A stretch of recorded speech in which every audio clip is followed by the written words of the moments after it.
Beneath the cobblestone streets of ancient cities, hidden from the sun and untouched by time, lies a secret world most of us never knew existed. Picture this: you're strolling through a marketplace in Cappadocia or Derinkuyu, surrounded by the sounds of merchants and the smells of spices, completely unaware that just below your feet, an entire underground city stretches for miles. These aren't just tunnels or storage rooms, they're fully functional communities, complete with homes, churches, and even stables, carved deep into the earth. Why would entire civilizations choose to live in darkness, away from the open sky? The answer is as surprising as it is fascinating. For centuries, these subterranean realms were more than just shelters. They were sanctuaries, fortresses, and even spiritual hubs. Some were built to escape invaders, like the vast underground labyrinths of Turkey, where thousands could disappear for months at a time. Others served as sacred spaces, where rituals were performed far from prying eyes. And then there were the practical reasons: staying cool in scorching summers, storing food, or even hiding precious treasures. But what's truly remarkable is the sheer ingenuity behind these structures. Without modern tools, ancient engineers carved entire cities out of solid rock, designing ventilation shafts, water wells, and even escape routes that still leave archaeologists in awe today. This isn't just a story about architecture, it's a glimpse into the resilience and creativity of our ancestors. These underground worlds reveal how humans adapted to threats, worshipped their gods, and thrived in the most unexpected places. As we journey through these hidden realms, you'll discover how they were built, who lived in them, and why they were eventually abandoned. From the eerie silence of empty chambers to the intricate carvings left behind, every tunnel holds a clue to a forgotten way of life. So let's step into the shadows and uncover the mysteries buried beneath the surface. By the end of this video, you'll never look at ancient cities the same way again. So what exactly makes an underground realm different from a simple cave or tunnel? The key lies in purpose and design. These weren't just hollowed-out spaces, they were meticulously planned extensions of daily life. Take the underground cities of Cappadocia, for example. These weren't temporary hideouts, they were complete communities with kitchens, wineries, and even schools, all connected by a maze of passageways. And then there are the catacombs of Rome, where miles of corridors served as burial sites, but also as gathering places for early Christians to worship in secret. What ties these structures together is human intention. Ancient builders didn't just stumble upon these spaces, they carved them with specific needs in mind. Some were designed for defense, like the vast complexes in Turkey where rolling stone doors could seal off entire sections from invaders. Others, like the subterranean temples of Malta, were sacred spaces meant to connect the living with the spiritual world. Even ventilation systems and water channels were carefully engineered, proving these weren't crude shelters but sophisticated feats of architecture. The scale alone is staggering. In Derinkuyu, Turkey, an entire city could house 20,000 people, complete with stables for livestock and storage rooms for supplies. Compare that to the underground dwellings of China's lowest plateau, where families carved homes into cliffs to escape extreme weather. Each culture adapted the idea to its environment, but the common thread is clear. These weren't just holes in the ground, they were reflections of societal needs, beliefs, and ingenuity. What's fascinating is how these spaces evolved over time. Some, like the crypts beneath Paris, were repurposed for entirely new uses centuries later. Others were abandoned and forgotten until modern explorers rediscovered them, their walls still bearing traces of the lives once lived there. Whether for survival, spirituality, or sheer practicality, these underground realms tell a story of human resilience that's as compelling as any above-ground monument. The story of underground cities isn't confined to one corner of the ancient world. It's a global phenomenon, woven into the fabric of countless civilizations. Across continents and centuries, from the rocky landscapes of Anatolia to the fertile valleys of China, people turned to the earth for protection, spirituality, and survival. Take the Middle East, where communities in modern-day Turkey carved entire cities beneath Cappadocia's soft volcanic rock, creating labyrinths that could shelter thousands from invading armies. Meanwhile, in Italy, the Etruscans dug vast networks of tunnels for rituals and burials, their walls adorned with symbols of the afterlife. Over in China, the Yeyodong dwellings of the lowest plateau offered families refuge from blistering summers and harsh winters, their earthen walls providing natural insulation. What's striking is how these underground spaces emerged independently, shaped by unique local challenges. In regions plagued by warfare, like ancient Persia or the Byzantine Empire, subterranean refuges became a matter of life and death. For others, like the Nabateans of Petra, hidden chambers served as sacred spaces where rituals could unfold away from the outside world. Even environmental factors played a role where surface temperatures soared or resources were scarce. Moving life underground wasn't just practical, it was ingenious. But the most fascinating thread connecting these civilizations, adaptation. Whether facing Mongol raids, religious persecution, or extreme climates, these societies didn't just endure, they reimagined their world beneath the surface. The underground cities of Derinkuyu and Kaymakli in Turkey featured schools and wineries, proving these weren't temporary hideouts but thriving communities. In Malta, the hypogeum of Hal Saflieni doubled as a burial site and a temple, its acoustics echoing with chants meant to bridge the earthly and divine. This historical context reveals a universal truth. When faced with adversity, humanity's response isn't just survival, it's innovation. The same ingenuity that built pyramids and aqueducts also carved out these hidden realms, proving that necessity isn't just the mother of invention, it's the architect of entire worlds. When danger loomed above ground, these underground cities became lifelines, fortresses carved into the earth where entire populations could vanish in plain sight. Imagine the terror of an approaching army, the dust clouds on the horizon signaling imminent attack, and the calm efficiency with which families gathered their belongings and descended into the depths. The Derinkuyu complex in Turkey wasn't just a hiding place, it was a meticulously designed survival hub. Massive circular stone doors, each weighing hundreds of pounds, could roll into place to seal off passageways, turning the labyrinth into an impenetrable stronghold. Ventilation shafts, some stretching over 150 feet to the surface, ensured fresh air circulated even during prolonged sieges. Wells tapped into underground water sources, while cleverly disguised entrances fooled invaders into passing right by.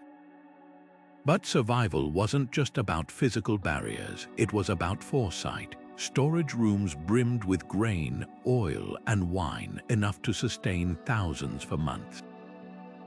Stables housed livestock safely below ground, their waste channeled into separate chambers to prevent disease. Even communication systems were ingeniously simple.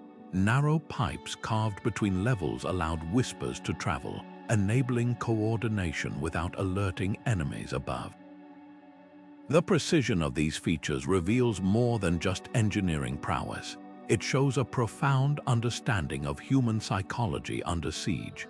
These weren't panic shelters, they were spaces designed to preserve normality amid chaos, where children could attend school, families could cook meals, and religious ceremonies could continue uninterrupted. The threats they faced were as varied as their solutions.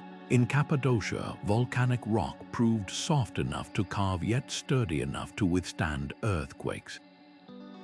In the Middle East, hidden entrances were often concealed within ordinary homes, blending seamlessly into daily life until crisis struck.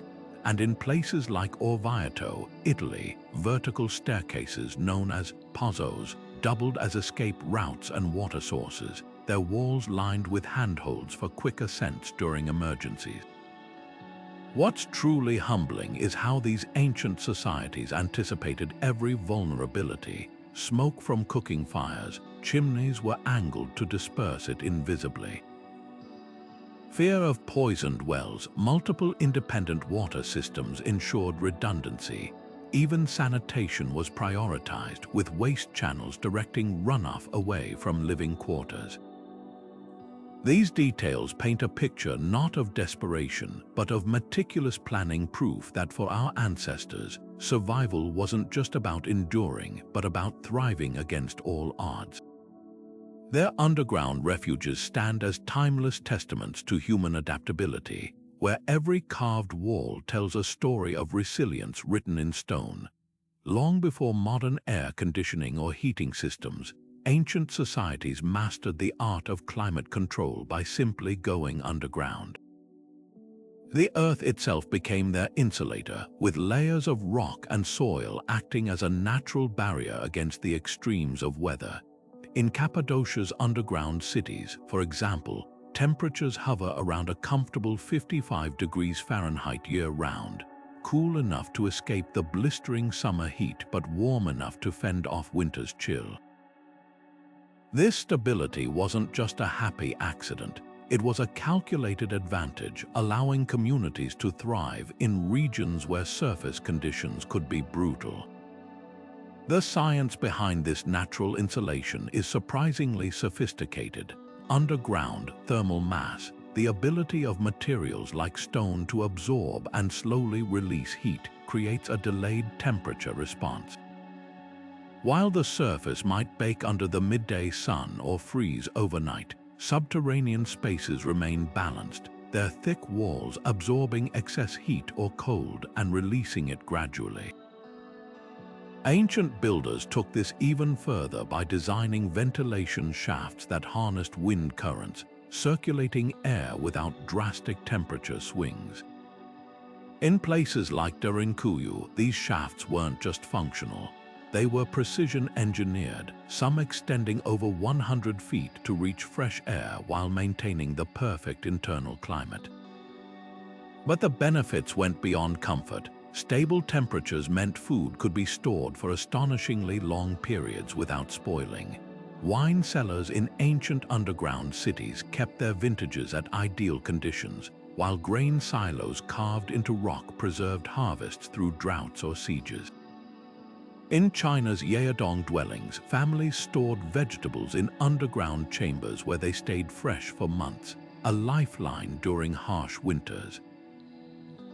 This wasn't just about convenience, it was about survival, turning underground spaces into natural refrigerators long before electricity existed.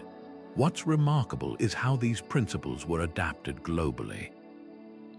In the deserts of Tunisia, underground homes called troglodyte dwellings used thick earthen walls to repel scorching winds, while in the icy plateaus of Mongolia, subterranean yurts trapped geothermal warmth.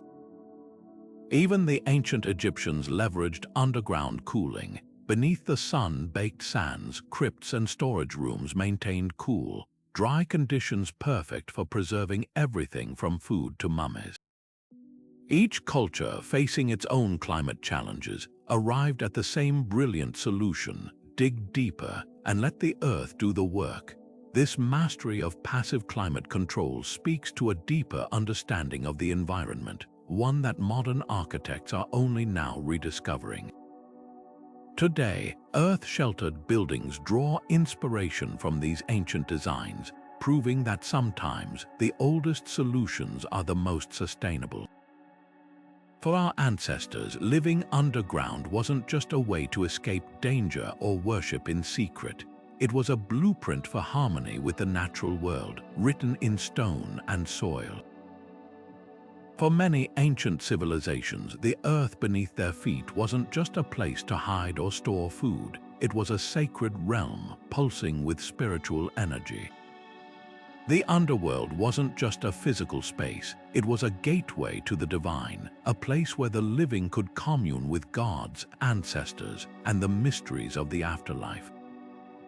Take the hypogeum of Hal Saflieni in Malta, a labyrinth of chambers carved over 5,000 years ago.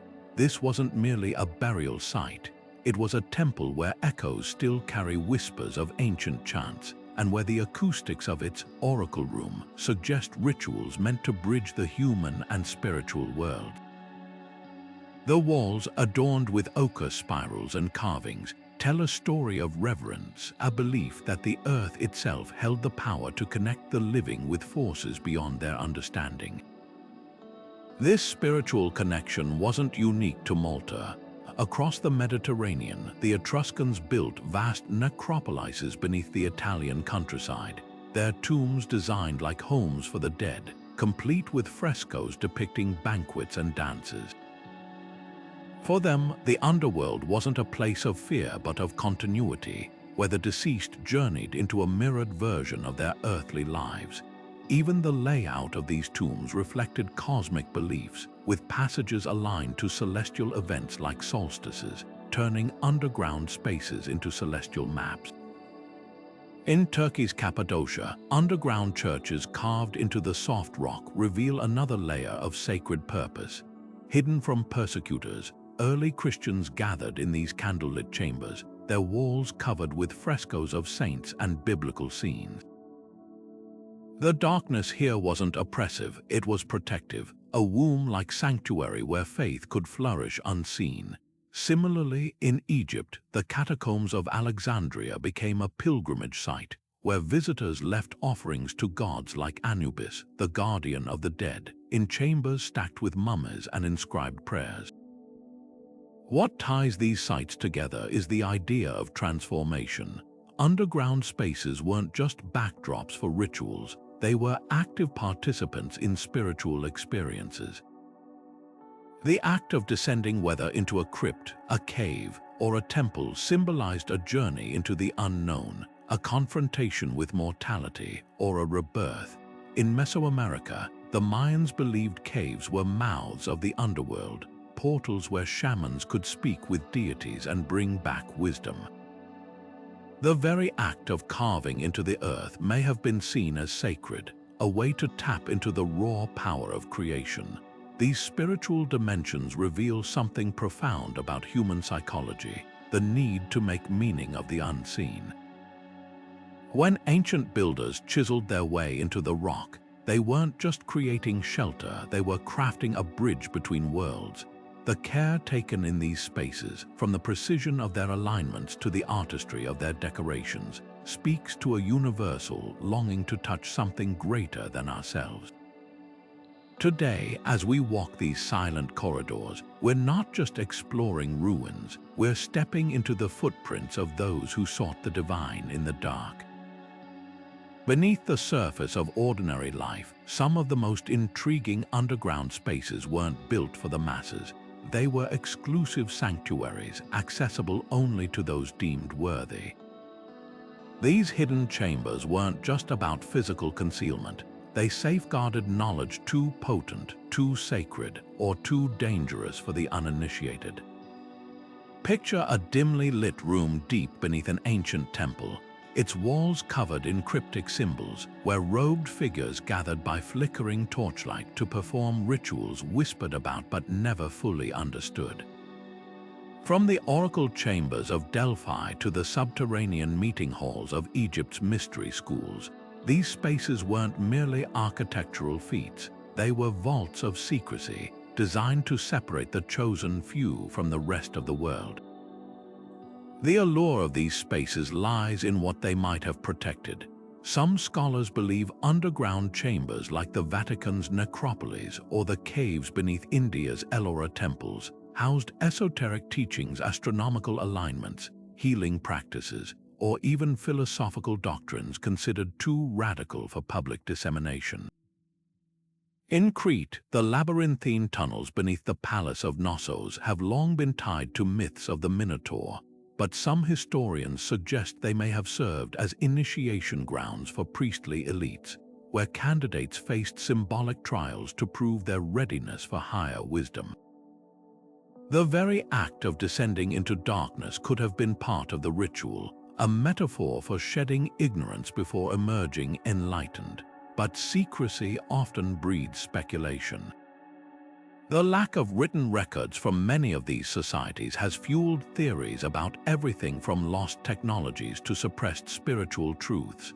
Take the Freemasons' legendary hidden chambers, said to contain blueprints for a more harmonious society, or the rumored underground libraries of the Cathars, a medieval sect whose heretical beliefs allegedly led to their persecution. Even when evidence is scarce, the persistence of these stories reveals a universal human fascination with the idea of guarded knowledge. What's undeniable is how these spaces reflect the hierarchies of their time. In ancient Persia, the subterranean fire temples of the Zoroastrians were accessible only to priests, who tended eternal flames believed to hold divine power. Similarly, Rome's Mithraeum's underground shrines dedicated to the god Mithras required initiates to progress through 7 tiers of revelation, each level deeper into the earth, symbolizing greater spiritual advancement. The architecture itself enforced exclusivity. Narrow passageways, hidden entrances, and chambers designed to disorient outsiders ensured that only those with the right credentials could penetrate the inner circle. Yet the true legacy of these spaces might not be the secrets they kept, but the questions they leave us with. Were they protecting sacred truths or merely preserving the power of those at the top? The answer likely lies somewhere in between, a reminder that even in antiquity, knowledge was never just knowledge. It was influence, identity, and sometimes a weapon. And as we peer into these shadowy recesses, we're left to wonder how much of history's most profound discoveries might still lie buried, waiting for the right moment or the right person to bring them to light. Beneath the bustling streets and sunlit fields of ancient civilizations lay an ingenious solution to one of humanity's oldest challenges: preserving food. While we rely on refrigerators and climate-controlled warehouses today, our ancestors mastered the art of long-term storage by harnessing the Earth's natural properties. Underground chambers provided the perfect conditions: consistent cool temperatures, minimal light, and stable humidity, transforming them into the refrigerators of antiquity. In Cappadocia, archaeologists have uncovered vast subterranean granaries where barley and wheat could be kept fresh for years, shielded from pests and spoilage. But perhaps no culture perfected this craft like the ancient Persians, whose yakhchuls stood as marvels of pre-industrial engineering. These towering, dome-shaped structures, often built partially underground, used wind catchers and underground water channels to create a natural cooling effect, keeping ice and food stores chilled even in the scorching desert heat. The brilliance of these systems went beyond mere functionality. In regions like Mesopotamia, where summer temperatures could soar above 100 degrees Fahrenheit, underground storage wasn't just convenient, it was a matter of survival. Grain silos carved into bedrock or lined with waterproof plaster prevented mold and rot, ensuring communities could weather droughts or sieges. The Nabateans of Petra took this further, channeling scarce rainwater into hidden cisterns beneath their city, creating a lifeline in one of the most arid landscapes on Earth. Even wine, a staple of Mediterranean trade, benefited from these innovations. Roman villas often included underground cellars where amphorae of wine aged gracefully, their flavors preserved by the Earth's natural insulation. What's striking is how these methods were adapted globally. In India, stepwells doubled as cooling chambers for perishables, their deep, shaded recesses maintaining low temperatures year-round. Across northern Europe, root cellars kept vegetables edible through harsh winters, while in the Andes, the Inca used naturally cold caves to freeze dry potatoes into chuño, a lightweight staple that could last for decades. Each solution reflected a deep understanding of local environments, proof that sustainability wasn't a modern invention, but a necessity woven into daily life. The legacy of these innovations still echoes today. Modern architects are reviving ancient techniques like passive cooling, drawing inspiration from yakchuls and underground storage to design energy-efficient buildings. There's a quiet poetry in realizing that some of our most advanced sustainability practices have roots in the quiet, dark spaces beneath ancient cities where ingenuity and survival met in the unlikeliest of places. As ancient cities swelled with growing populations, the challenge wasn't just building outward, it was building downward. When surface space ran scarce, civilizations turned to the earth beneath them, carving out multi-layered worlds that functioned as extensions of their bustling streets. Naples offers one of the most striking examples, where the Greeks and later the Romans dug vast networks of tunnels and chambers beneath the city, transforming the soft volcanic rock into a hidden metropolis.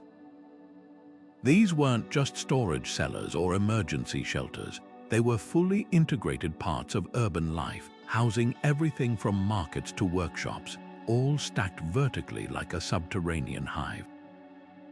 The logic behind this underground expansion was as practical as it was ingenious. In crowded coastal cities like Naples, where steep cliffs and dense neighborhoods left little room to sprawl, digging downward became the most efficient way to grow. The same volcanic tuff that made the region prone to eruptions also made it easy to carve, a geologic silver lining that allowed builders to chisel out entire neighborhoods without the backbreaking labor required by harder stone. Over centuries, these tunnels expanded into a labyrinthine underworld, some levels plunging over 100 feet below the surface, connected by staircases and narrow passageways that wove through the bedrock like roots beneath a tree. But Naples wasn't alone in this vertical revolution. In the cliffside city of Matera, Italy, inhabitants built homes directly into the rock face, their dwellings descending in tiers so steep that one family's rooftop might serve as another's front yard. Meanwhile, beneath modern-day Istanbul, the basilica cistern's towering columns and vaulted ceilings reveal how Byzantine engineers repurposed underground spaces to store water for a city of 500,000, a solution to scarcity that doubled as an architectural masterpiece. Even in the New World, the ancestral pueblones of the American Southwest carved entire villages into canyon walls, their multi-story cliff dwellings maximizing space in a landscape where arable land was precious. What unites these adaptations is a shared understanding of the earth as a resource, not just for farming or mining, but for living. Underground expansion wasn't a last resort. It was a deliberate strategy, one that allowed cities to thrive without sacrificing security or sustainability. The air might have been cooler, the light dimmer, but these spaces pulsed with life, proof that human ingenuity could flourish even in the depths. Yet this underground urbanism came with its own challenges. Ventilation had to be meticulously planned to prevent stagnation, with shafts carefully positioned to harness natural airflow. Water management was equally critical, as seepage and flooding could render lower levels uninhabitable. And then there was the psychological toll. Living without sunlight for extended periods required adjustments, from communal gathering spaces near entrances to the use of reflective surfaces to amplify scarce light. The legacy of these underground cities lingers in modern urban planning. Today's engineers study ancient systems like Naples tunnels for insights into sustainable design, while the concept of Earth-sheltered architecture gains traction as a solution to overcrowding and climate extremes. There's a quiet irony in realizing that some of our most forward-thinking urban solutions were pioneered millennia ago, not with steel and glass, but with chisels and patience, one careful strike at a time. Warfare has always been a game of shadows and surprises, and nothing gave ancient armies the upper hand quite like mastering the art of moving unseen beneath the earth. These hidden passageways weren't just escape routes, they were tactical masterstrokes, turning the ground itself into a weapon. Take the siege of Veii in the 4th century BCE, where Roman soldiers reportedly tunneled beneath enemy walls to infiltrate the Etruscan city, emerging like ghosts in the heart of their foe's stronghold. Centuries later, the defenders of Masada used a similar strategy, carving secret supply tunnels through solid rock to outlast a Roman siege. But perhaps no civilization weaponized the underground more ruthlessly than the Persians, whose Qanat's ingenious irrigation tunnels could be repurposed overnight into covert troop movements, allowing armies to vanish and reappear like mirages in the desert. The Khu Khai tunnels of Vietnam, though built millennia later, prove how timeless this tactic remains. Stretching over 120 miles, this underground network allowed guerrilla fighters to ambush, evade, and communicate right beneath their enemies' feet.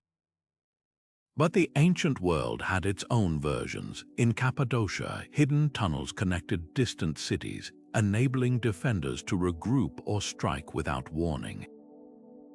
Some passages were so narrow they could be sealed instantly with rolling stone doors, trapping pursuers in darkness.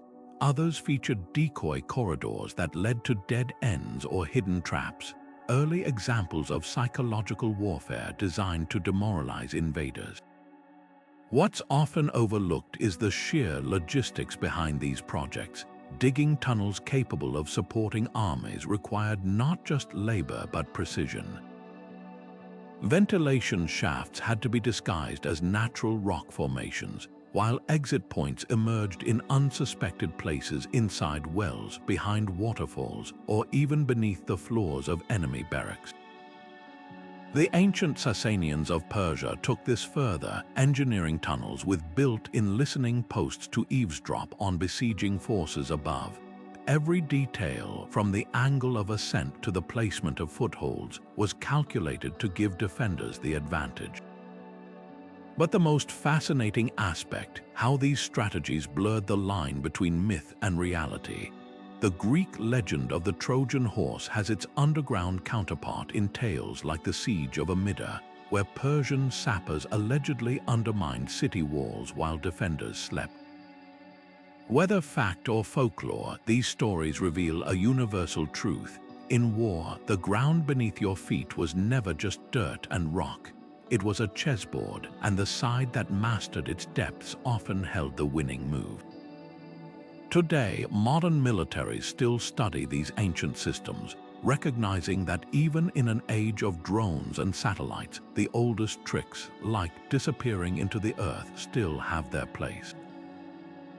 From the tunnels of Gaza to the cave networks of Afghanistan, the legacy of subterranean warfare endures, proving that some strategies are as timeless as the soil they're carved into. Beneath the official markets and guarded highways of the ancient world, a shadow economy thrived in the darkness where goods moved silently through tunnels, caves, and hidden chambers, far from the watchful eyes of tax collectors and rival traders.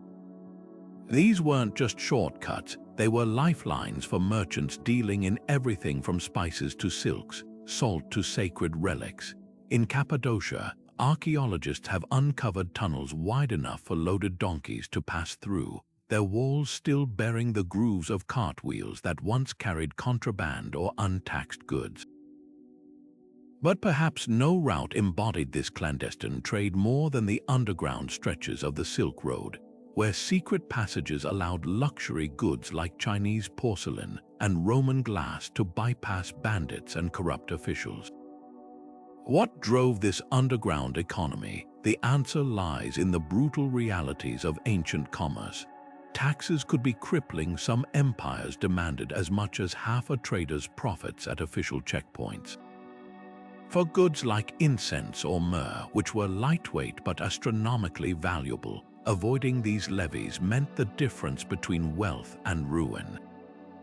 Then there were the goods themselves. Some, like purple Tyrian dye, were so tightly controlled by royal monopolies that trading them privately was punishable by death.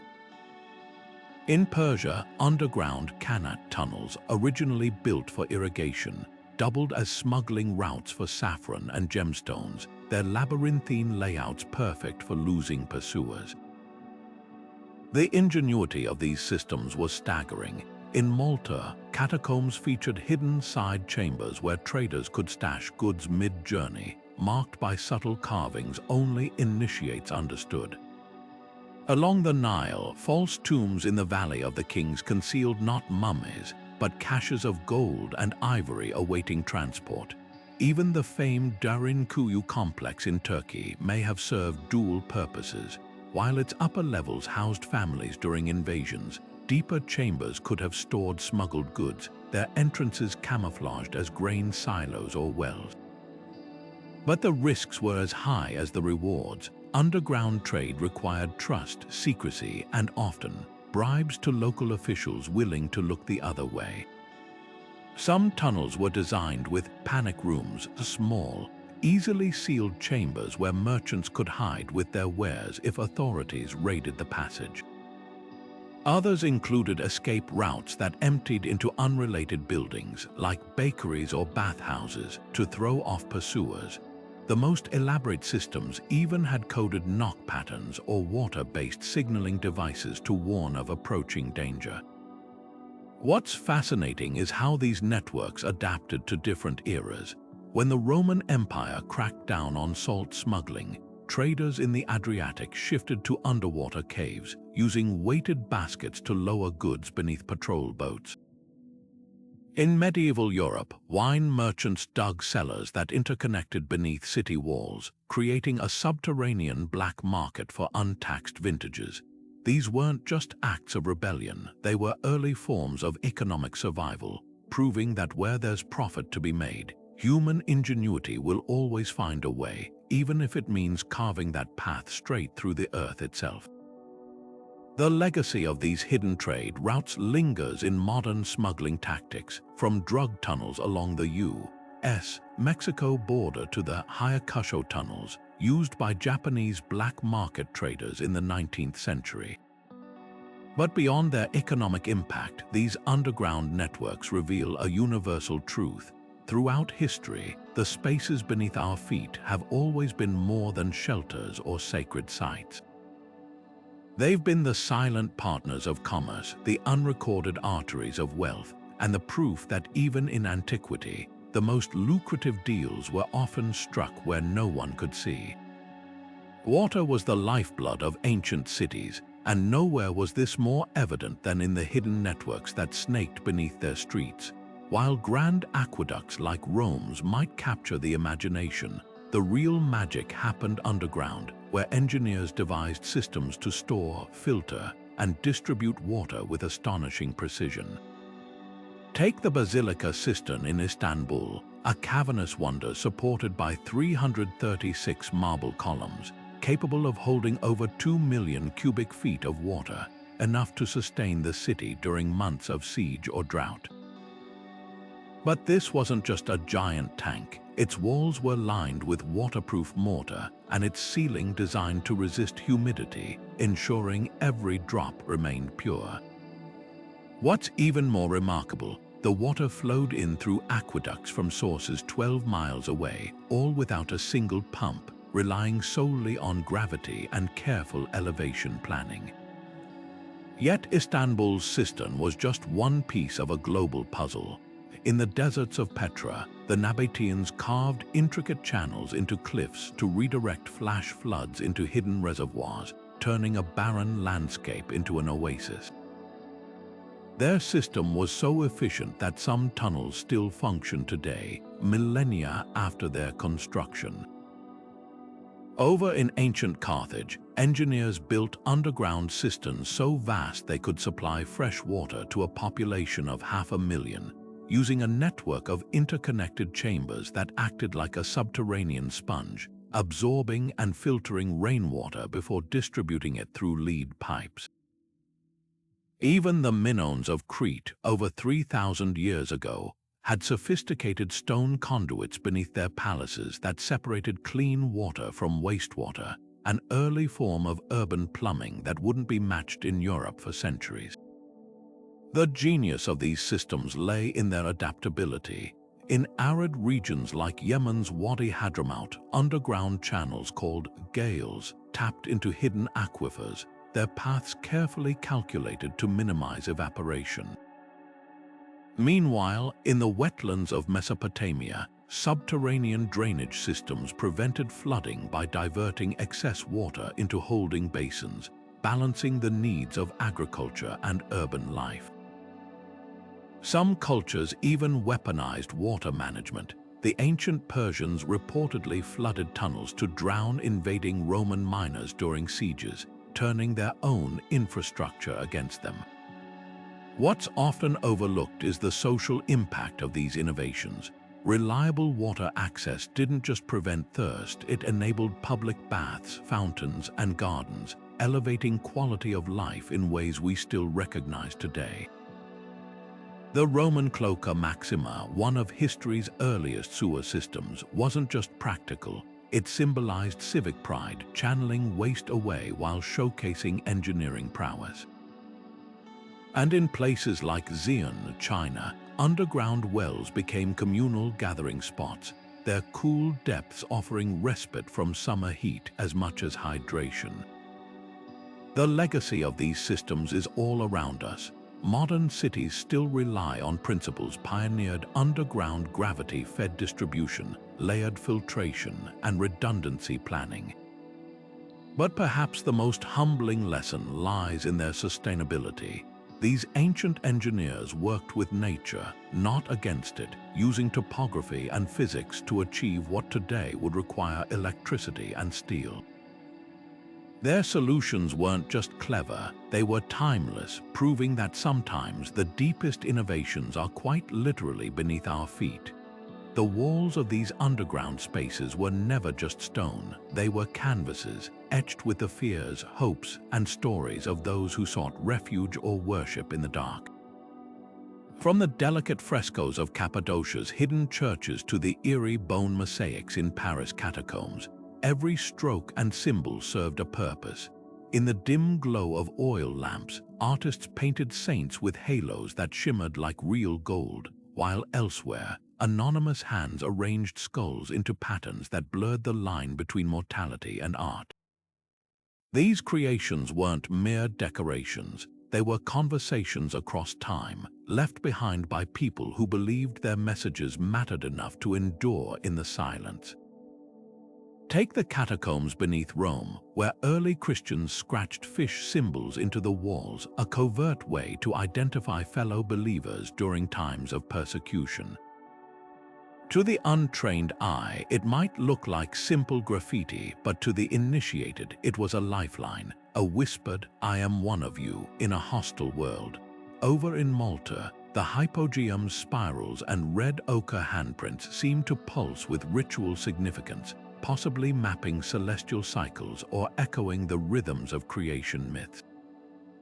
Even the crude carvings in Derinkuyu use tunnels, crosses, animals, and geometric shapes hint at a community marking its identity in the stone, turning functional spaces into galleries of collective memory.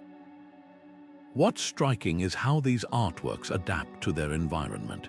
In the airless chambers of Egypt's Serapeum, where sacred Apis bulls were laid to rest, hieroglyphs detail ceremonies meant to guide the animals into the afterlife. The paint here had to withstand humidity for millennia, so artists mixed pigments with beeswax, creating a waterproof seal that still clings to the walls today.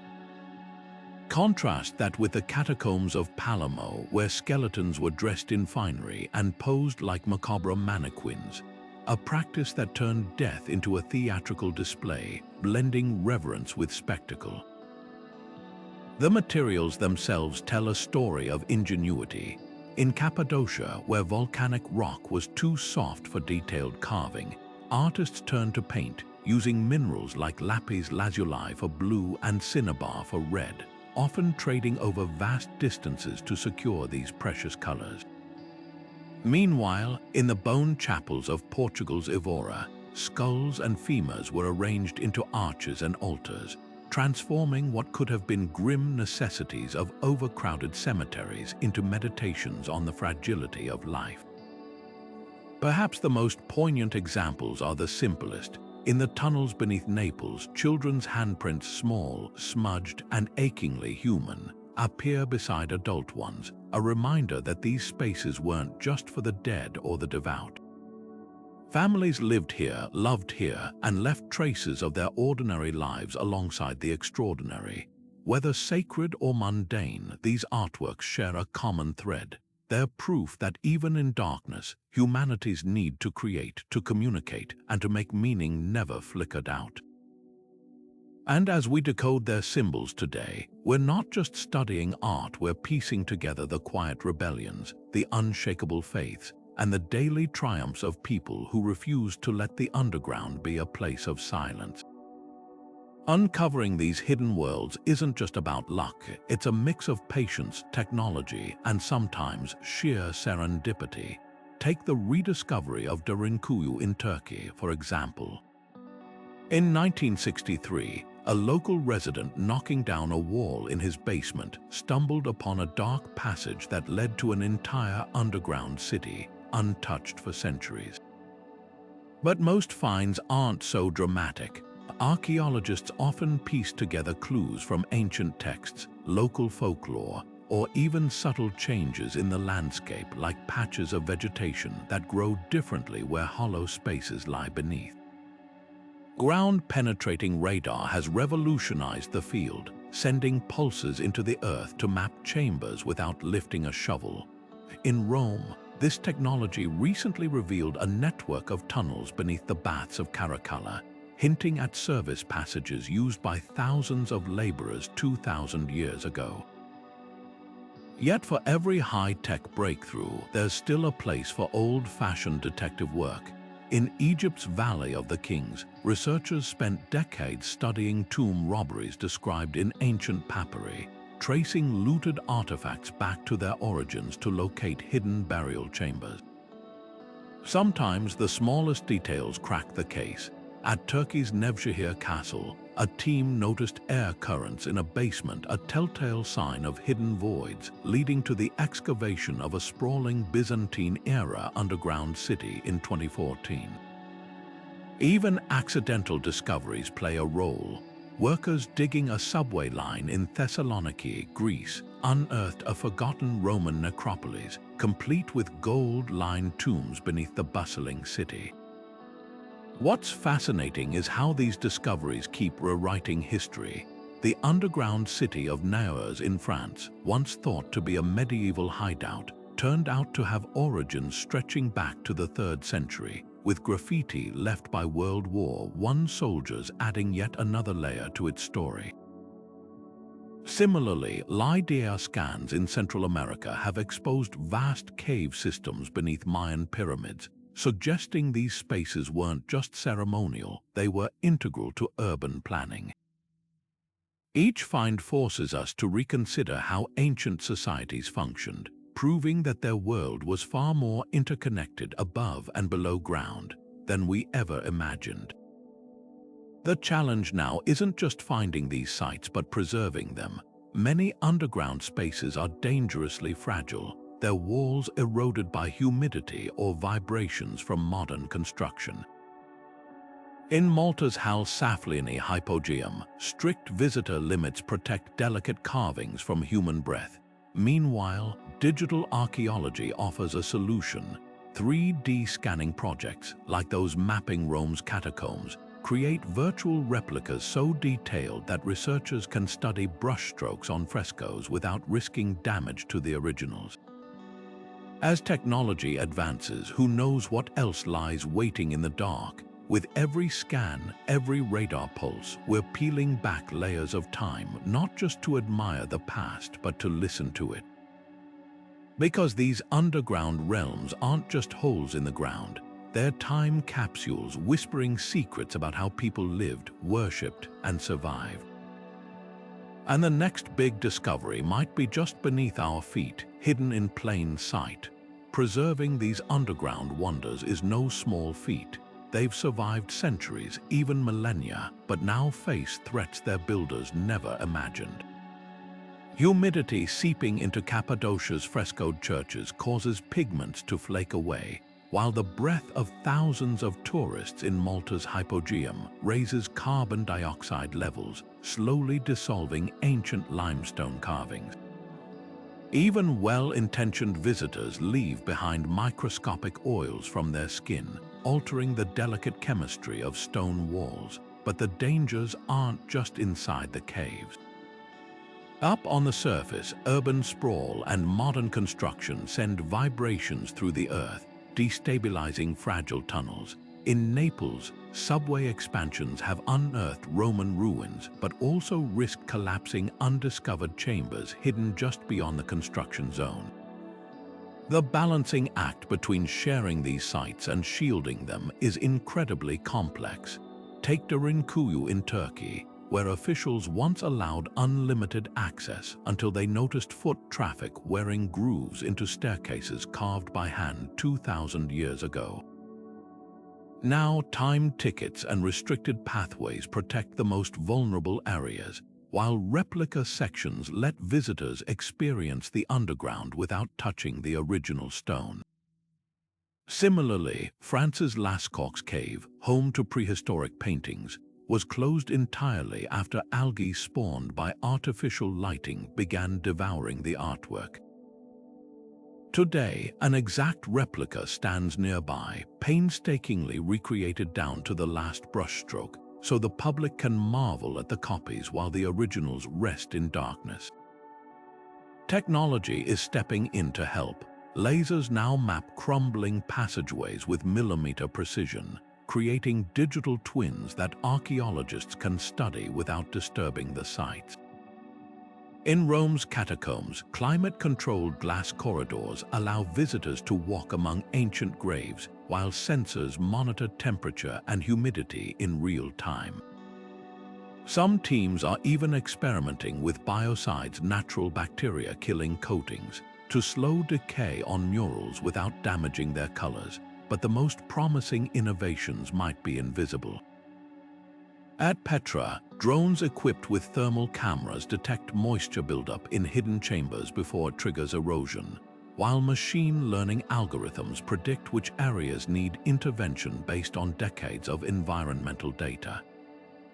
Yet preservation isn't just about science, it's about philosophy. Who decides what gets saved? In Edinburgh's underground vaults, some chambers were deliberately left as found, graffiti and all, to tell the full story of their use as slums and smuggling dens. Meanwhile, China's Longyu caves present a different dilemma. Their sandstone walls are so fragile that even dusting them risks damage, leaving conservators debating whether sealing them off entirely is the only way to ensure survival. Local communities add another layer. For the Pueblo people of Mesa Verde, ancestral cliff dwellings aren't just historical sites, they're sacred spaces, leading to collaborations where tribal elders work alongside archaeologists to determine access and restoration protocols. The clock is ticking for many of these sites. Rising groundwater from climate change threatens to flood the Basilica cistern in Istanbul, while pollution stains the once pristine ceilings of Cappadocia's cave churches. But every solution comes with trade-offs. Limiting visitors protects the sites but cuts funding for upkeep. Sealing chambers preserves them but hides their stories. Perhaps the answer lies in rethinking what preservation means, not freezing these places in time, but honoring their evolution, just as their builders adapted them across generations. After all, these underground worlds were never meant to be static. They were lived in, modified, and repurposed. The greatest tribute we can pay is to ensure they remain not just relics, but living lessons in resilience. From the honeycombed tunnels of Cappadocia to the winding catacombs beneath Rome, ancient civilizations shared remarkably similar reasons for digging downward, yet the ways they shaped these spaces speak volumes about their distinct worldviews. In Turkey, entire cities sprawled underground, with stables, wineries, and chapels stacked like layers in a cake, designed for communities to live self-sufficiently during months-long sieges. Meanwhile, Rome's catacombs prioritized verticality, their narrow passages plunging deep to accommodate thousands of burials in compact spaces, not for the living, but to honor the dead according to Christian beliefs. Both societies faced threats, whether from invaders or persecution, but their solutions reflected what they valued most: survival for one, sanctity for the other. Look closer and the differences become even more revealing. Cappadocia's soft volcanic rock allowed for expansive, rounded chambers with high ceilings, almost mimicking the feel of surface homes. Over in Rome, engineers worked with tough stone, carving precise, angular corridors that maximized every inch of space. Even ventilation systems diverged. Turkish cities used towering chimneys to pull fresh air downward, while Roman tunnels relied on subtle gradients and occasional shafts to maintain airflow without compromising secrecy. The very materials beneath their feet dictated not just how they built, but how they experienced life underground. Then there's the question of permanence. In Derinkuyu, Turkey, families might spend generations perfecting their subterranean homes, adding new levels as populations grew. But Rome's catacombs were more transient places to visit the departed, not dwell among them. This distinction echoes in the artwork left behind. Cappadocia's frescoes depict saints and biblical scenes meant to inspire daily worship, while Rome's walls bear simple symbols: a fish, anchors, doves, cryptic enough to avoid detection during persecutions. One culture celebrated its faith openly in hidden spaces, the other whispered its devotion through code. Halfway across the world, the Yeodong dwellings of China's lowest plateau offer yet another perspective. Here, families carved entire neighborhoods into cliffs, their arched doorways and courtyards blending seamlessly with the landscape.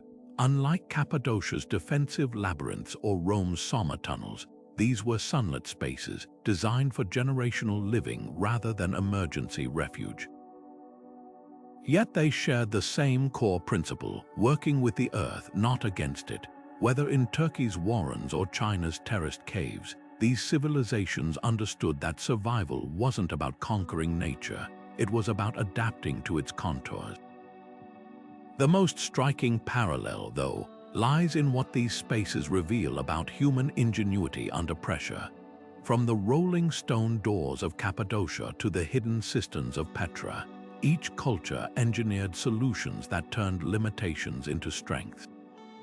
The underground wasn't a last resort, it was a canvas shaped by the hands of people who refused to let circumstance dictate their future. And that's perhaps the greatest lesson these stones whisper to us across the centuries. When faced with the impossible, we don't just endure. We reinvent. Beneath the weight of history, some underground spaces have become more than just ruins. They've morphed into legends, their true stories distorted by time and imagination. Take the myth of the hollow Earth, a centuries-old theory claiming our planet is literally hollow, with vast interior worlds lit by a subterranean sun. While modern science has debunked this idea, its roots trace back to real discoveries like the massive caves of Mammoth in Kentucky, where early explorers couldn't fathom how such colossal chambers could exist without some greater cosmic design. Similarly, rumors of secret Nazi bunkers beneath Antarctica persist despite evidence showing the Third Reich's underground activities were far more practical. Hidden factories like Mittelwerk, where V-2 rockets were built by forced labor in claustrophobic tunnels. What's fascinating is how these myths often spring from fragments of truth. The legendary city of Agartha, said to house an advanced civilization beneath the Himalayas, likely grew from misinterpretations of ancient Tibetan texts describing sacred caves used for meditation. In Cappadocia, whispers of underground treasure chambers led to real archaeological finds, not gold, but something far more valuable: perfectly preserved Byzantine wine presses and olive oil storage rooms that revealed intricate trade networks. Even the infamous Oak Island money pit, subject of countless treasure hunts, may have started as a simple 18th century excavation that imaginative storytellers transformed into a pirate vault holding Shakespeare's lost manuscripts or Marie Antoinette's jewels. The line between fact and fantasy blurs most dramatically with religious sites. Beneath Jerusalem's Temple Mount, a maze of tunnels known as Solomon's Stables has sparked theories about everything from the Ark of the Covenant's hiding place to secret Knights Templar rituals. While archaeologists confirm these vaults were actually Crusader-era stables, the persistence of such myths speaks to humanity's need to fill the unknown with meaning. Similarly, India's underground temples at Ellora became entwined with tales of gods carving the caves overnight, overshadowing the true marvel: generations of monks chiseling intricate shrines from solid basalt over 5 centuries. Why do these legends endure? Perhaps because underground spaces naturally invite mystery, their darkness a blank canvas for our deepest hopes and fears. The Derinkuyu complex's sheer scale birthed theories of ancient aliens, ignoring the very human ingenuity that engineered its ventilation shafts. Paris catacombs spawned rumors of secret societies holding black masses among the bones, despite records showing they were primarily tourist attractions even in the 1700s. Even today, abandoned Cold War bunkers become settings for conspiracy theories, their actual purpose nuclear shelters somehow less thrilling than imagined spy meetings or occult rituals. Yet dismissing these stories entirely misses their value. Folklore preserves cultural memory in ways dry facts can't. The Maori legend of Uamoko, god of earthquakes said to stir in underground caves, encodes generations of seismic knowledge. Native American tales of spirit-filled caverns warned against venturing into unstable tunnels long before modern geology explained sinkholes. And while no evidence supports claims that the Great Pyramid connects to hidden chambers beneath the Sphinx, such theories keep public interest alive, funding real archaeology that uncovers genuine wonders like the recently discovered void deep within the pyramid itself. The challenge lies in balancing wonder with truth. Sites like Romania's Turda salt mine, once rumored to hold Dracula's treasure, now thrive as museums where visitors learn actual salt mining history without losing the thrill of descending into the earth. Similarly, Scotland's Rosslyn Chapel, linked to Grail myths by the Da Vinci Code, uses its fame to teach about medieval stonemasonry. These places remind us that while legends may draw us in, it's the tangible human stories of laborers, worshippers, and families who shaped these spaces that truly endure. The next time you hear an outlandish underground tale, listen closely. Beneath the exaggeration, you might just uncover a real history more astonishing than fiction. The sheer brilliance of ancient underground engineering becomes clearest when you realize these builders worked without blueprints, computers, or even basic surveying tools. Every ventilation shaft, every load-bearing arch, every hidden water channel was calculated through generations of trial and error, a slow, painstaking accumulation of knowledge passed down through the hands of artisans. Take Cappadocia's volcanic tuff, so soft it could be carved with wood tools yet strong enough to support multi-level cities. Builders exploited its natural properties, leaving thick columns of untouched rock as structural supports while hollowing out living spaces between them. This wasn't guesswork, it was geology harnessed as architecture.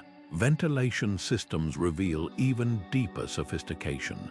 In Derinkuyu, engineers carved chimneys that stretched over 150 feet to the surface, but here's the twist, they weren't straight.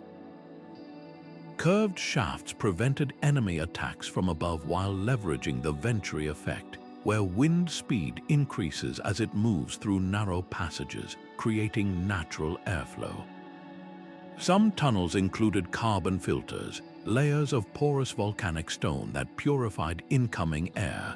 Modern engineers replicating these systems found they maintained oxygen levels for 20,000 people with less than a 5% fluctuation, rivaling today's HVAC efficiency. Light posed another puzzle. Without electricity, underground spaces relied on reflected sunlight during the day. Mirrors polished with crushed quartz or bronze plates angled light deep into corridors, while oil lamps fueled by pressed olives burning cleaner than animal fats lit the nights. But the real stroke of genius, phosphorescent minerals. In Malta's hypogeum, crushed glow in the dark algae mixed with resin was applied to ceilings, emitting a soft bioluminescence that guided visitors without smoke or fire hazards. Structural innovations were equally ingenious. The Anasazi of the American Southwest reinforced their cliffside kivas with T-shaped doorways, distributing weight to prevent collapses in loose sandstone. Meanwhile, Persian qanats used gravity-fed ceramic pipes that resisted erosion while minimizing water loss. Some still function after 2,000 years. Even disaster preparedness had its pioneers. Cappadocian builders included sacrificial arches, weaker sections designed to collapse first during earthquakes, channeling damage away from critical areas. What's humbling is how these solutions emerged independently across continents. China's Yedong builders stabilized lower soil with straw-laced plaster, while Roman engineers mixed volcanic ash into mortar for waterproof cisterns. Though separated by oceans, these cultures arrived at similar principles, proof that necessity doesn't just invent, it iterates. Today, architects study these ancient systems for sustainable design clues, from passive cooling to seismic resilience. The next time you walk into a modern subway or underground mall, remember, its roots stretch back to those first dark corridors, where every chisel strike was a quiet revolution. Living underground wasn't just about survival, it was about creating a sense of normalcy in the most extraordinary circumstances. Picture a typical day in Derinkuyu's depths. Families waking in chambers carved with niches for oil lamps, their walls still bearing soot marks from centuries of use. The air, though cool, carried the scent of baking bread from communal ovens nearby, where women ground grain on stone querns. Unlike the cramped, claustrophobic spaces we might imagine, these rooms were often spacious, with ceilings high enough to stand comfortably, and shelves chiseled directly into the rock for storing pottery or woven baskets. Archaeologists have even found evidence of neighborhoods, where clusters of rooms connected by passageways suggest extended families or social groups lived in close proximity, their doors marked with subtle carvings to distinguish one home from another. Food preparation reveals another layer of ingenuity. In Cappadocia, kitchens were strategically placed near ventilation shafts to funnel smoke upward, while storage rooms held giant ceramic jars called pithoi, buried up to their necks in the ground to keep grains and olives at optimal freshness. Some underground cities even had specialized wineries where grapes were pressed in stone basins, and the juice fermented in recessed troughs, proof that even in hiding, people refused to sacrifice life's small pleasures. Social spaces were equally vital. In Turkey's Kaymakli complex, circular chambers with bench-like seating suggest areas for storytelling or communal meals, while smaller niches may have served as classrooms for children. The discovery of game pieces carved from bone hints at leisure time spent playing backgammon-like games by lamplight, religion also found its place in the depths. Cappadocia's underground churches, adorned with faded frescoes of saints, weren't just for emergencies, they were active spiritual hubs. Priests likely led services by candlelight, their voices echoing off acoustically engineered domes designed to amplify chants. In Rome's catacombs, funeral banquets called refrigeria brought mourners together to honor the dead with shared meals, blurring the line between the sacred and the familial. Even mundane routines took on ritual significance. Water collection from underground wells became a social event, with queues forming at dawn as people exchanged news while waiting their turn. The psychological resilience required for this life is staggering.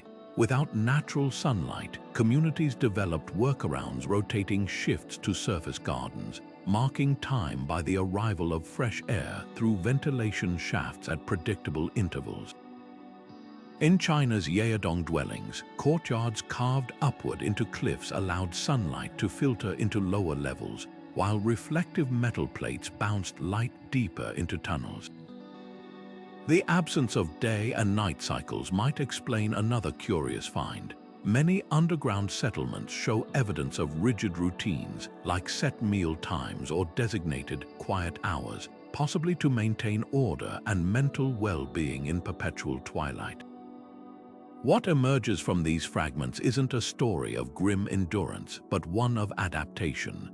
Children's toys, tiny clay animals or spinning tops, found in Cappadocia's chambers speak of childhoods punctuated by laughter, not fear.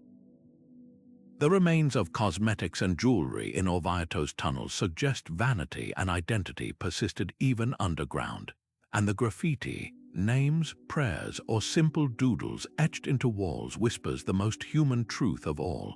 Wherever we go, we leave marks to say, "I was here." These weren't just shelters, they were homes vibrating with the same messy, vibrant humanity as any surface village. The real marvel isn't that people survived underground, but how fully they lived. Long before archaeologists began unearthing the secrets of ancient underground cities, storytellers were already dreaming up vast subterranean worlds teeming with mystery and danger.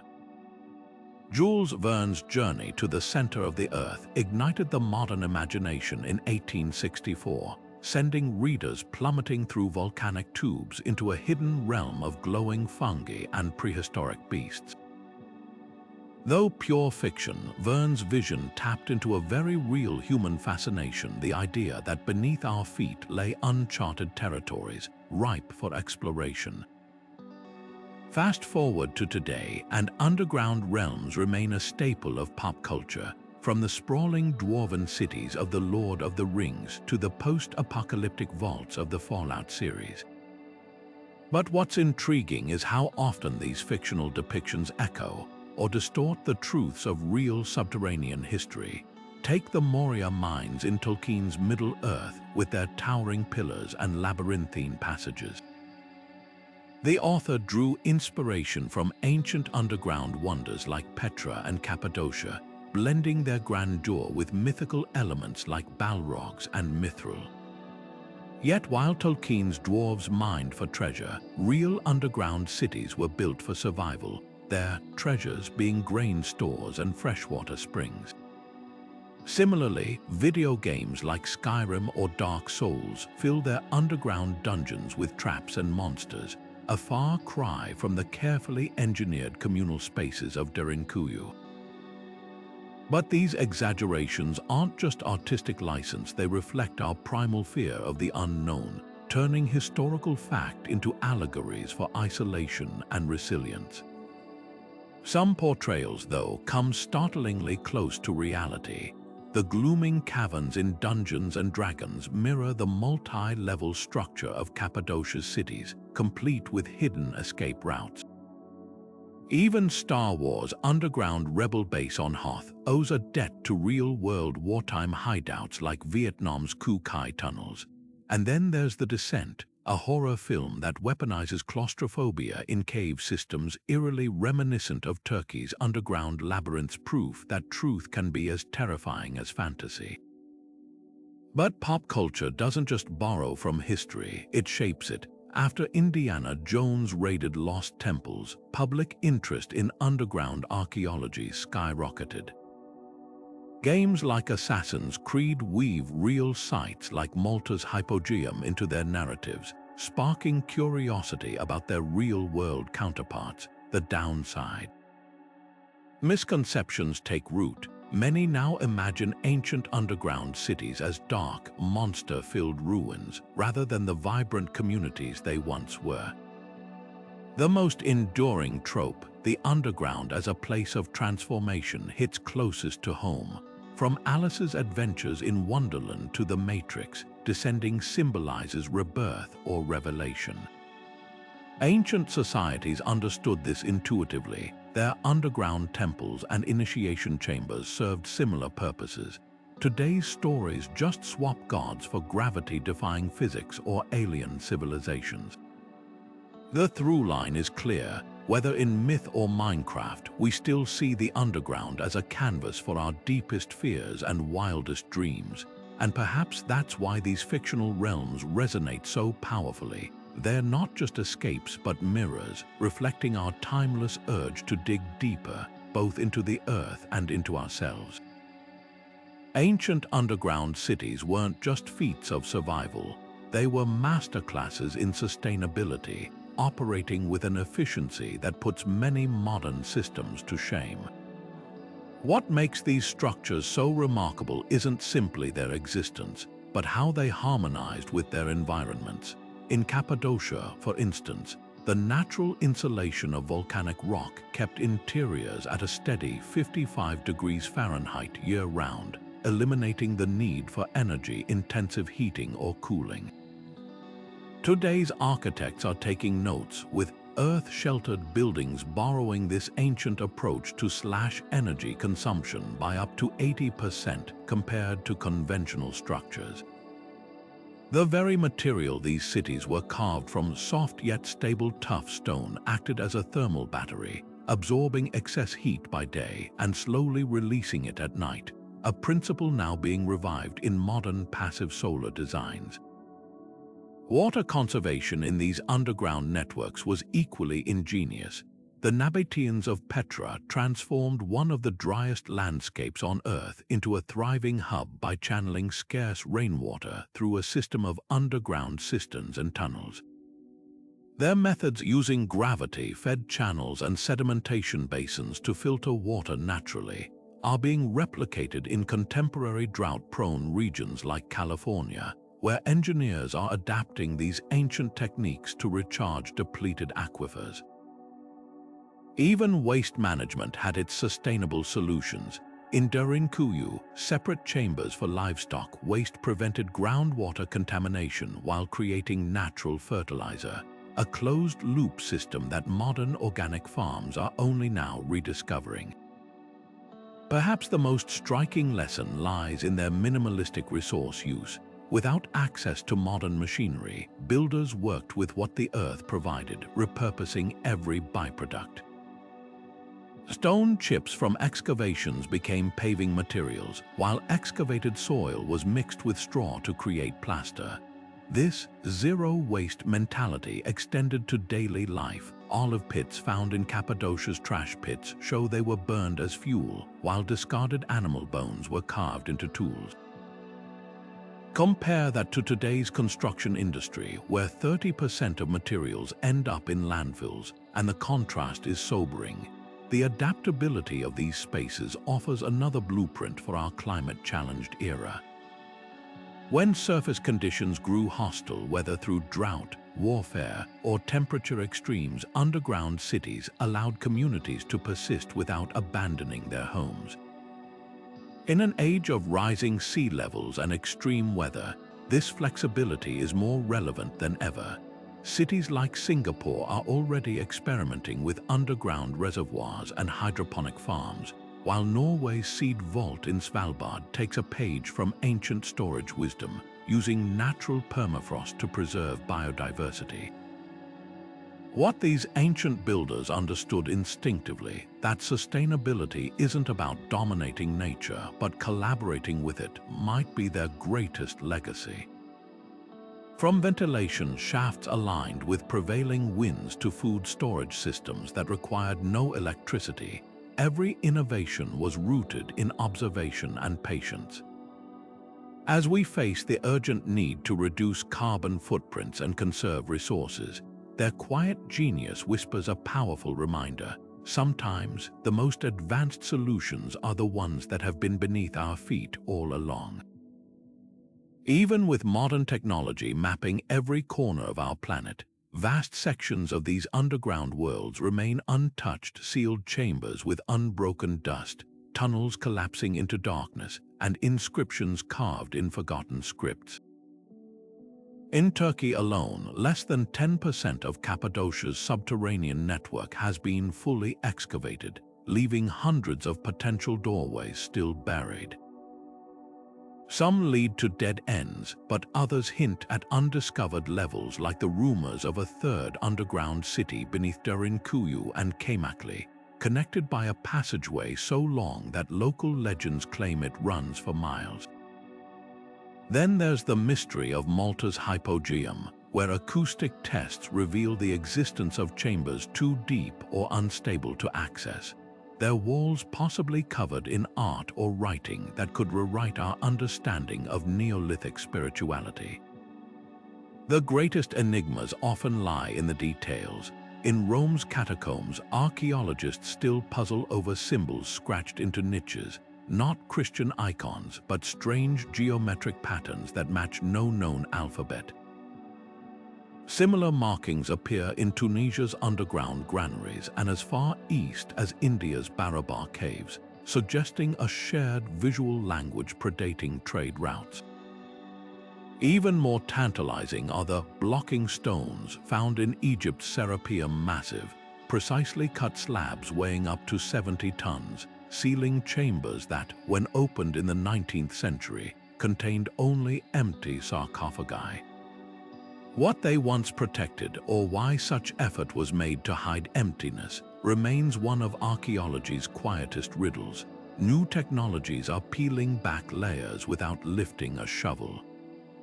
LiDAR scans in Central America recently revealed a sprawling cave system beneath Tikal, its entrance concealed by tree roots, a potential gateway to ceremonial spaces described in Mayan texts but never found. Ground-penetrating radar in Orvieto, Italy, detected anomalies beneath the medieval city that match Etruscan tunnel patterns, hinting at an older, deeper network waiting to be mapped. And in 2018, muon tomography, a technique using cosmic rays to X-ray stone, identified a hidden void in the Great Pyramid, its purpose still debated. The most haunting mysteries aren't always grand structures but personal traces. In Naples' underground quarries, a single sandal print preserved in volcanic ash raises questions. Who fled here during an eruption, and did they survive? In Cappadocia, a child's drawing of a horse, crudely etched into a wall, speaks of a moment of normalcy amid siege or persecution. These fragments remind us that every uncharted corridor isn't just a historical puzzle, it's a snapshot of lives interrupted, waiting to be pieced back together. What keeps researchers awake at night are the gaps in logic. Why did the builders of Derinkuyu include a ventilation shaft descending 200 feet below the lowest inhabited level? What lies beneath? In China's Longyu caves, the absence of tool marks or debris suggests an excavation method lost to time, while the sheer volume of removed stone, over 1 million cubic feet, defies explanation for a pre-industrial society. And then there's the persistent legend of the Door of the Gods in Peru's Hayumaka Mountain, a smooth, rectangular indentation locals claim is a portal, though no one knows what lies behind it. The thrill isn't just in solving these mysteries, but in realizing how much we still don't know. Every sealed chamber could hold anything from crumbling scrolls to evidence of forgotten technologies. Or perhaps nothing at all, just shadows and silence, reminding us that history keeps its secrets well.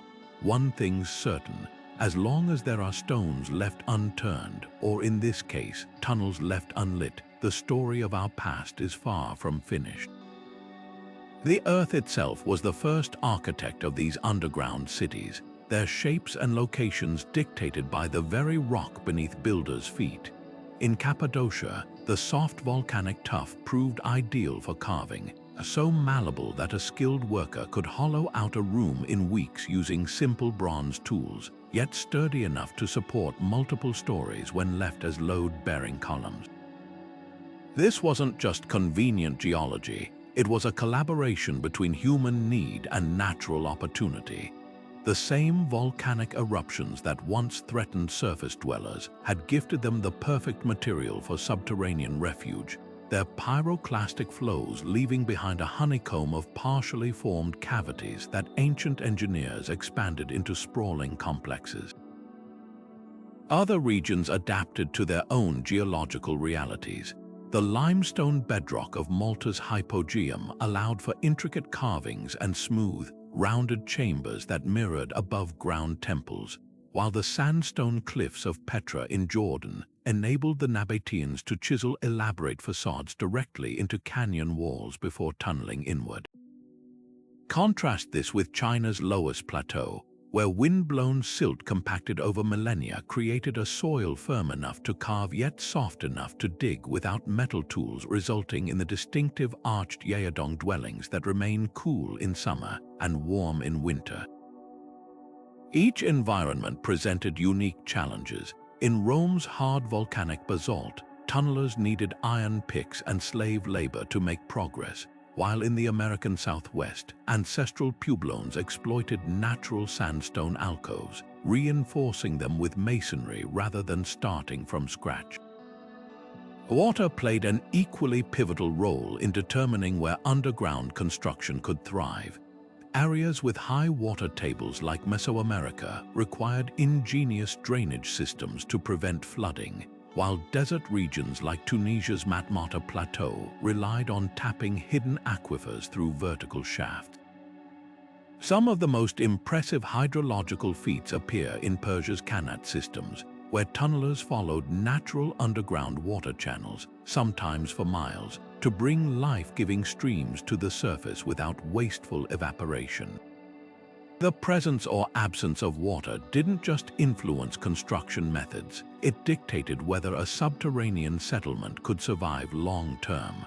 The relationship between these builders and their stone wasn't one way.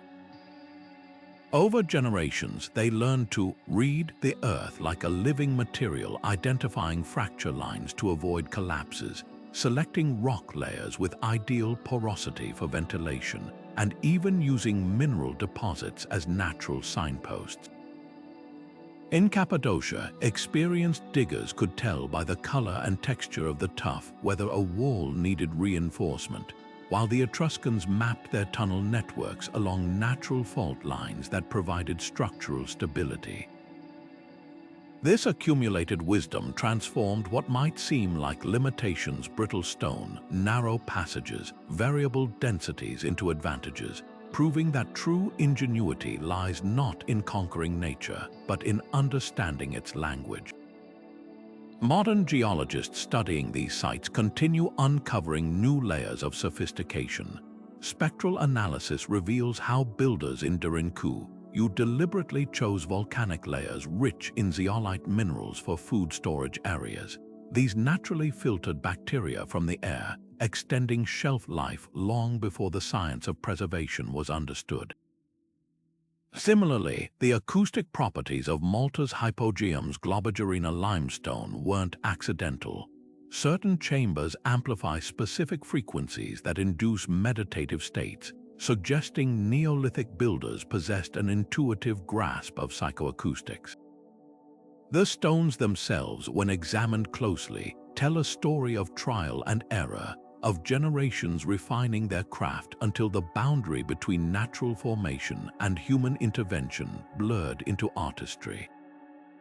This geological partnership raises profound questions about our modern relationship with the environment, where contemporary construction often involves bulldozing landscapes to fit predetermined designs. Ancient underground architects worked in harmony with existing formations, their blueprints flexible, their tools adapted to the stone rather than forcing the stone to adapt to them. In an era of climate crisis, their example feels increasingly relevant, proof that the most sustainable solutions may not lie in new technologies, but in rediscovering old ways of listening to the earth beneath us. The quiet genius of these spaces isn't just in their endurance, but in their reminder that every great human achievement begins with understanding the ground we stand on, or in this case, the ground we choose to enter. The same underground chambers that once sheltered ancient civilizations from invaders now welcome tourists, artists, and even wine connoisseurs, proof that great design never goes out of style. In Cappadocia, centuries-old cave dwellings have been transformed into boutique hotels, where guests sleep under arched stone ceilings once blackened by ancient hearths, now lit by discreet LED lighting that mimics the flicker of torchlight. Over in Italy, the Sassi di Matera, a network of prehistoric cave homes, has become an UNESCO World Heritage Site, its renovated interiors housing trendy cafes and galleries that blend medieval masonry with minimalist design. But perhaps the most striking transformation is Turkey's Derinkuyu, where guided tours wind past original wineries and stables, their walls now echoing with voices in a dozen languages instead of whispered wartime strategies. Not all modern adaptations are about aesthetics, some tackle pressing practical needs. The vast limestone quarries beneath Paris, which supplied stone for Notre Dame and the Louvre, have found new life as the city's underground mushroom farms. Here, in humid tunnels where temperatures never stray from 55 degrees, farmers cultivate gourmet varieties like shiitake and oyster mushrooms, their growth accelerated by the same cool, stable conditions that once preserved ancient grain stores. Meanwhile, in Australia's Coober Pedy, opal miners have turned abandoned shafts into subterranean homes to escape the brutal desert heat, just as their predecessors did millennia ago in China's Yayodong caves. Even climate change has spurred innovation. Norway's Svalbard Global Seed Vault, buried deep in permafrost, uses natural freezing to protect biodiversity, a direct descendant of Persia's ancient Yakchul ice houses. Cultural preservation takes center stage in places like Naples' Galleria Borbonica, where Mussolini-era bomb shelters now display vintage cars and wartime artifacts beneath the city's bustling streets. Similarly, the cisterns of Istanbul, once Byzantine water reservoirs, host art installations that play with reflections on their still waters, merging history with contemporary creativity. But the most unexpected repurposing might be Romania's Salina Turda, a salt mine turned underground amusement park complete with a Ferris wheel and bowling alley, its massive caverns naturally filtering air to allergen-free perfection, a quirky yet profound tribute to the versatility of these spaces. The thread connecting these modern uses, respect for ancient wisdom. Architects restoring Cappadocia's caves employ traditional plaster mixes to combat erosion, just as their Byzantine predecessors did. Winemakers in Italy's Orvieto tunnels age barrels in the same niches Etruscans used, leveraging the natural humidity that perfects tannins. Even high-tech additions, like humidity sensors in French mushroom caves or seismic monitors in Matara, work with the original engineering rather than against it. This isn't nostalgia, it's recognition that these ancient builders understood their materials and climate in ways we're still unraveling. What's truly remarkable is how these spaces continue to evolve. In Beijing, air raid tunnels from the Cold War now house underground shopping malls and bicycle repair shops, while Denver's dormant missile silos have become data centers, their thick walls ideal for cooling servers. The lesson is clear: whether carved from volcanic rock or blasted from granite, these subterranean marvels refuse to become relics. They challenge us to see the ground beneath our feet not as a limit, but as a living archive of human ingenuity, one that's still writing its next chapter. Every time an archaeologist's pickaxe breaks ground on a new underground site, they face an impossible choice. To dig is to destroy, yet to leave untouched is to risk losing history forever.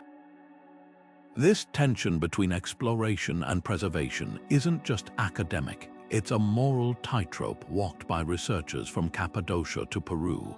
Take the recent discovery of a sealed chamber beneath a Mayan pyramid in Belize. Inside lay untouched artifacts, jade masks, pottery, even remnants of ancient cocoa rituals. But as humidity from the outside air seeped in, vibrant pigments on the walls began to fade within hours. The very act of uncovering this treasure accelerated its decay, forcing the team into a race against time to document what centuries of darkness had preserved intact. The ethical calculus becomes even thornier when human remains are involved. In Rome's catacombs, skeletons of early Christians rest in niches carved by their own community, some bearing marks of martyrdom. For descendants, these aren't just historical artifacts, they're ancestors deserving reverence. Italy's strict laws now require religious groups to approve any disturbance of such sites, a compromise between scientific inquiry and spiritual respect. Contrast this with the catacombs of Palermo, where mummified bodies from the 16th century stand openly in macabre displays, their faces frozen in time. Once intended as memorials, they've become tourist spectacles, raising uncomfortable questions about where education ends and exploitation begins. Technology offers middle ground, but not without controversy. LiDAR scans and 3D modeling allow virtual exploration of fragile sites, like the recently mapped tunnels beneath Chavín de Huanta in Peru. Yet some argue this digital archaeology creates a two-tier system. Wealthy institutions can afford non-invasive tech, while underfunded teams in developing nations face pressure to physically excavate for tourism revenue. Even well-intentioned methods carry risks. In 2019, thermal imaging at Angkor Wat revealed hidden chambers, but the heat required risked damaging delicate bas-reliefs, pitting immediate discovery against long-term conservation. Perhaps the most poignant dilemma lies in leaving some mysteries unsolved. When explorers detected a metal-rich void deep within the Great Pyramid in 2017, the world clamored for answers. But drilling could destabilize the structure's delicate balance, which has survived 46 centuries. Egypt's Antiquities Ministry made a radical choice to wait. Their decision honors an emerging principle in archaeology, that some knowledge isn't worth the cost of obtaining it. As one researcher put it, we must ask not just what we can uncover, but what we owe to the future. The stones will keep their secrets a while longer. This debate stretches far beyond academia. When looters ransack underground tombs for saleable artifacts, they erase irreplaceable context, the soil layers that date objects, the placement that reveals rituals. Yet even professional digs alter sites forever. The painted caves of Lascaux, closed since 1963 due to mold from visitor breath, remind us that some wonders are too fragile to share. Their exquisite bison and horses now live on in meticulous replicas, a compromise that preserves both art and access. The solution may lie in redefining what discovery means. In Turkey's Derinkuyu, conservators focus not on exposing new chambers, but stabilizing existing ones with nanoscale lime injections that strengthen crumbling rock without visible alteration. Meanwhile, indigenous groups like New Zealand's Maori collaborate with archaeologists to digitally document subterranean meeting houses while keeping physical sites sacred and undisturbed. These partnerships recognize that heritage isn't just about extracting knowledge, it's about sustaining connections between past and present. As we peer into these shadowed realms, we're forced to confront our own motives. Is our drive to uncover driven by genuine curiosity or the thrill of possession? The answer shapes not just how we explore, but what we leave behind for generations still to come. In the end, the greatest test of our humanity may be knowing when to step back, letting the earth keep some of its stories to itself. The next frontier in uncovering the secrets of underground cities isn't just about digging deeper, it's about seeing smarter. Imagine an archaeologist's trowel replaced by a drone equipped with hyperspectral imaging, mapping mineral variations in cave walls to reveal hidden chambers without ever breaking the surface. Or picture artificial intelligence sifting through millennia of soil layers in seconds, detecting patterns invisible to the human eye, like the recent AI that decoded erosion marks in French caves to pinpoint undiscovered Neolithic art. These aren't sci-fi fantasies, they're the tools already reshaping subterranean exploration, promising to illuminate corners of history we've only guessed at. One of the most groundbreaking advancements comes from muon tomography, a technique that harnesses cosmic rays to X-ray solid rock.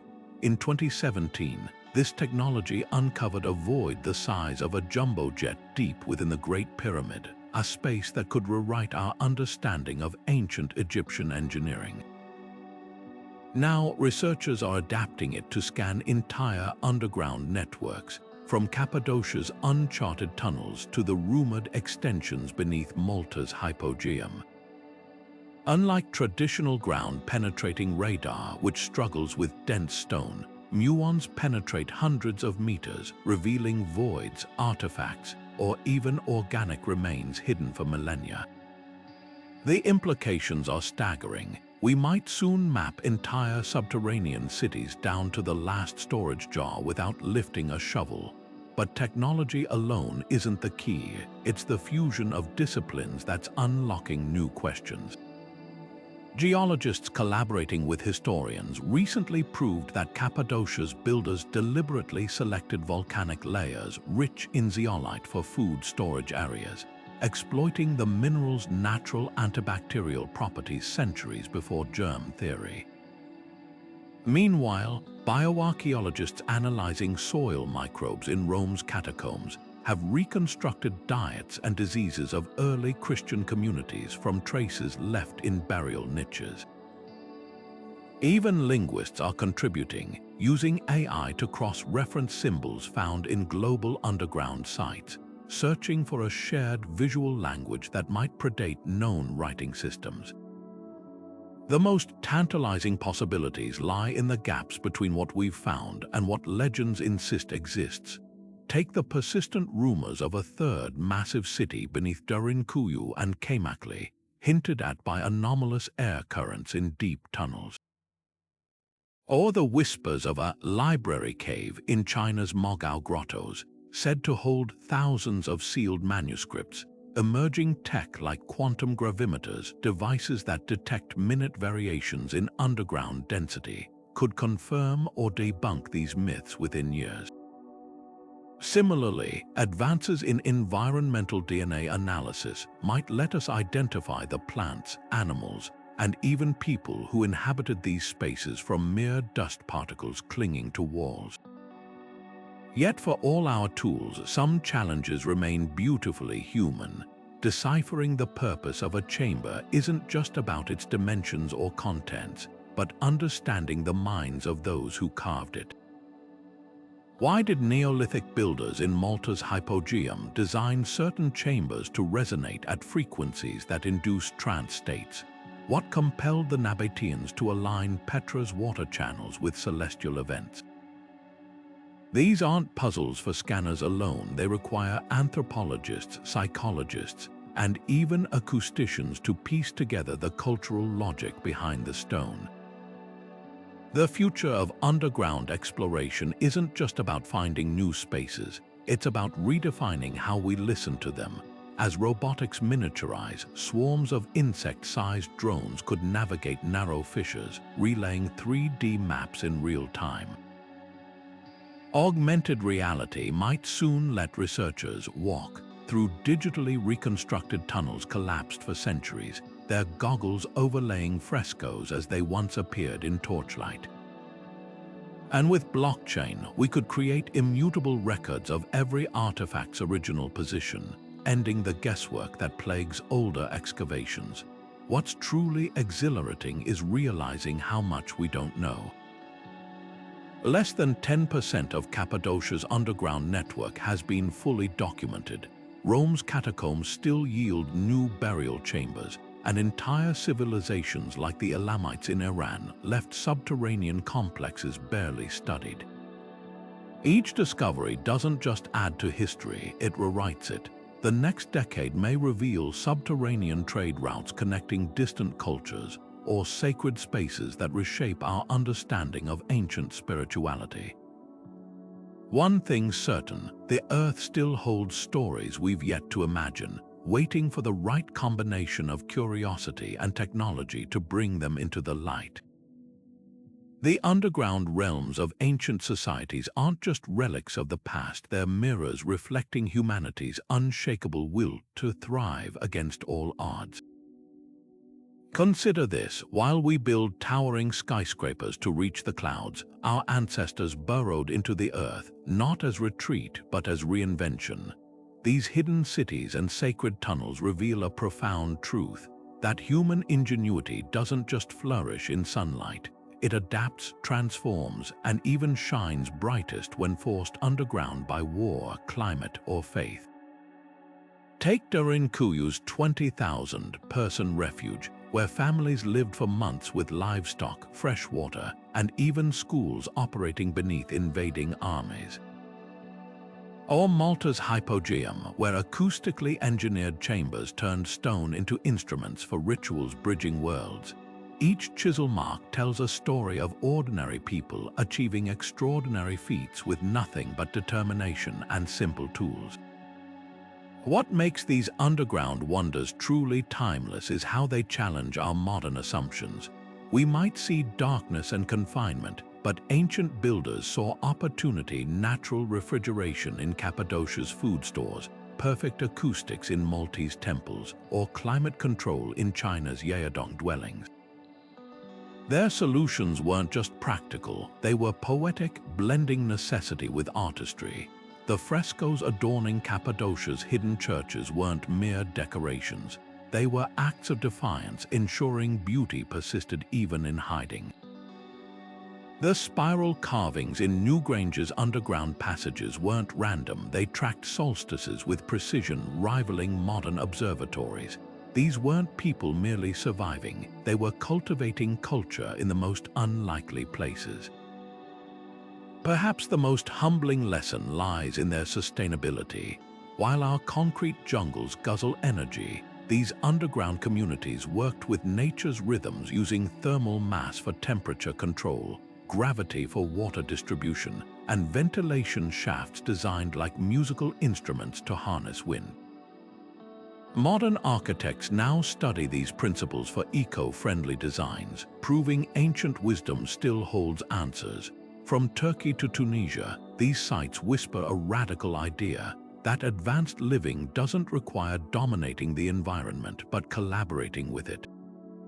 The echoes of these underground worlds still shape us today. When Paris repurposes its catacombs for art installations, or when Cuba Petty's miners escape desert heat in cave homes, we're continuing a tradition as old as civilization itself. Even our language preserves this connection. We speak of digging deep for solutions or having underground movements that challenge the status quo. The symbolism is no accident. It's encoded in our collective memory. As the final torchlight fades on our journey through these subterranean marvels, one truth lingers: the past isn't buried. It's alive in every tunnel that sheltered families, every fresco that preserved faith, and every ingenious solution carved from stone. These underground realms remind us that humanity's greatest strength isn't just building upward, it's adapting inward, finding light in darkness, and leaving stories in stone for generations yet to come. If these ancient passageways have sparked your curiosity as they have ours, join the conversation below. What hidden history would you most want to explore? Don't forget to like, subscribe, and keep unearthing mysteries with us. The next discovery might be just beneath your feet, waiting for its story to be